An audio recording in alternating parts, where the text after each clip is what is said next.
একটা নির্দিষ্ট আয়ুর পরে আমরা পৃথিবী থেকে সবাই বিদায় নেব। অনুরোধ একটাই যে আমরা পরকালের জিন্দেগির জন্য কি প্রস্তুতি নিচ্ছি, এটা কি আমাদের কারো হোশ আছে? কখন কারো ডাক এসে যাবে? নামাজ রোজা হজ যাকাত এটা তো ফরজ, যেটা যেতে হবেই, এটা তো ইবাদত। হাসি ইসলামে হাসির মুখে কথা বলা অন্যের সাথে, সেটা ইবাদতের মধ্যে পড়ে।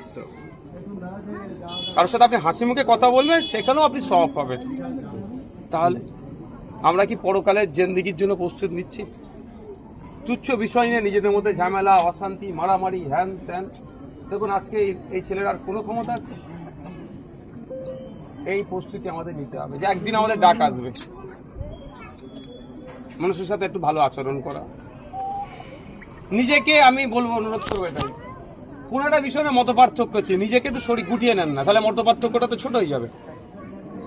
ইগো যতক্ষণ ক্ষমতা শরীরে আয়ু আছে, জীবন জান আছে, ততক্ষণ ইগো, তারপরে আর ইগো কোনো কাজ হবে? যখন বেঁচে আছি তখনই যদি আমার ইগোটাকে কন্ট্রোল করে নিই, অশান্তি আর হবে না। আজকে এই ছেলেটার জন্য সারা গ্রাম কাঁদছে কেন আপনারাই বলুন? বিপদে আপদে রাত 12টা 1টা কোনো সময় ও দেখতো কি?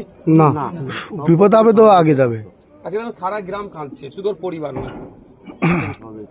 আর ওই যে মুখটা আপনারা দেখবেন, এখন গোসল হয়ে গেছে, গিয়ে মুখটা আপনারা একবার দেখবেন, পরীক্ষা করে নেবেন।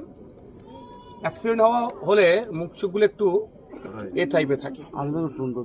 যে দেখুন অ্যাক্সিডেন্ট হয়ে কেউ বলবে না, তো জিন্দেগিতে কিছু তো দুনিয়াবি জিন্দেগিতে ভালো কিছু তো কাজ করেছে, তার নিশানা ছেড়ে যাচ্ছে। আমাকে আপনাকেও সেই জীবনদিগি করতে হবে। আমাদের মৃত্যু অনিবার্য, মৃত্যু অনিবার্য, এর থেকে আমরা পালিয়ে বাঁচতে পারবো না, কিন্তু সেই জন্য আমরা প্রস্তুতি নিই না। তাই অনুরোধ, জাত ধর্ম বর্ণ সবার ঊর্ধ্বে গিয়ে আমরা মানুষ, আমাদেরকে সৃষ্টিকর্তা ভালো কাজের জন্য পাঠিয়েছে, আমরা ভালো কাজ করব, খারাপ কাজ থেকে দূরে থাকবো, ভালো কাজগুলো করবো। আর যাকে যে সুযোগটা দিয়েছে সে সেরকম ভাবে করবে। যে রাজনীতি করে তাকে ন্যায়িক ভাবে করতে হবে। প্রধান হয়েছে তুমি, ঘরের এখন আবাস যোজনা এসছে, ও আমাকে ভোট দেয় না বললে হবে না, তা সে অন্যায় করবে।